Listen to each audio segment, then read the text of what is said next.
जय श्री हरि। आध्यात्मिक ऊर्जा एवं शारीरिक शक्ति संग्रह में कार्तिक मास का विशेष महत्व है।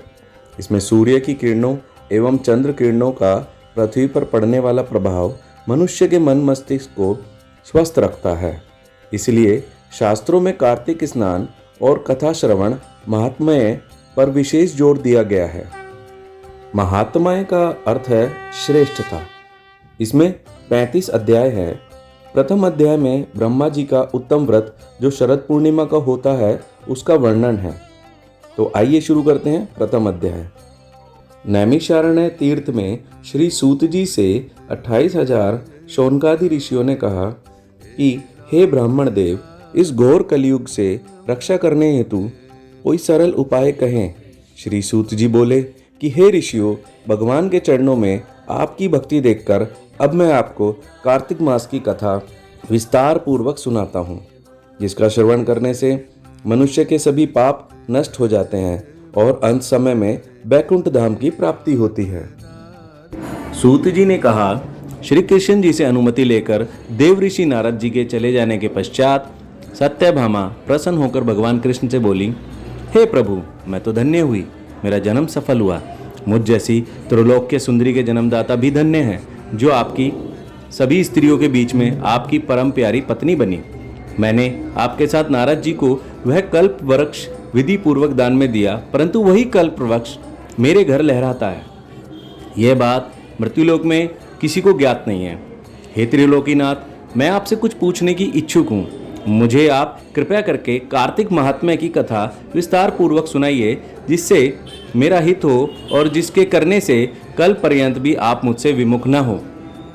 सूत जी आगे बोले, सत्यभामा के ऐसे वचन सुनकर श्री कृष्ण जी ने हंसते हुए सत्यभामा का हाथ पकड़ा और अपने सेवकों को वहीं रुकने के लिए कहकर अपनी प्रिय पत्नी को कल्प वृक्ष के नीचे ले गए और फिर हंसकर बोले, हे प्रिय, सभी रानियों में तुम मुझे सबसे अधिक प्रिय हो। तुम्हारे लिए मैंने इंद्र और अन्य देवताओं से विरोध किया था।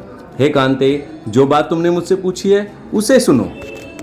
श्री कृष्ण जी बोले, हे प्रिय, तुम्हारी इच्छा पूर्ति के लिए गरुड़ पर सवार होकर इंद्रलोक जाकर मैंने कल्प वृक्ष मांगा। इंद्र द्वारा मना किए जाने पर इंद्र एवं गरुड़ में घोर संग्राम हुआ और गोलोक में गरुड़ जी गौओं से युद्ध करने लगे।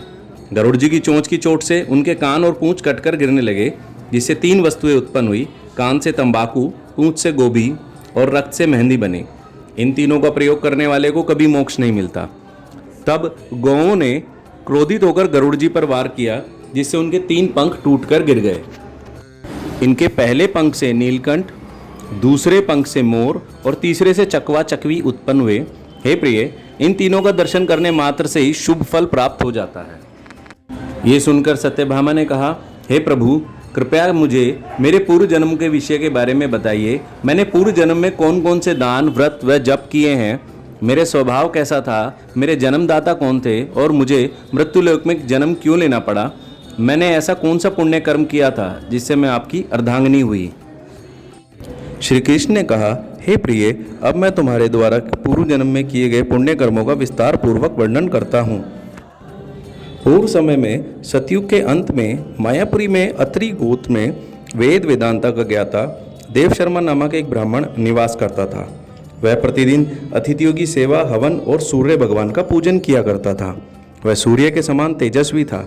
वृद्धावस्था में उसे गुणवती नामक एक कन्या की प्राप्ति हुई। उस पुत्रहीन ब्राह्मण ने अपनी कन्या का विवाह अपने ही चंद्र नामक शिष्य के साथ कर दिया। वह चंद्र को अपने पुत्र के समान मानता था और चंद्र भी उसे अपने पिता की भांति सम्मान देता था। एक दिन वे दोनों कुश व समीधा लेने के लिए जंगल में गए। जब वे हिमालय की तलहटी में भ्रमण कर रहे थे, तब उन्हें एक राक्षस आता दिखाई दिया। उस राक्षस ने उन दोनों को मार डाला। चूंकि वे धर्मात्मा थे, इसलिए मेरे पार्षद उन्हें मेरे बैकुंठ धाम में मेरे पास ले आए।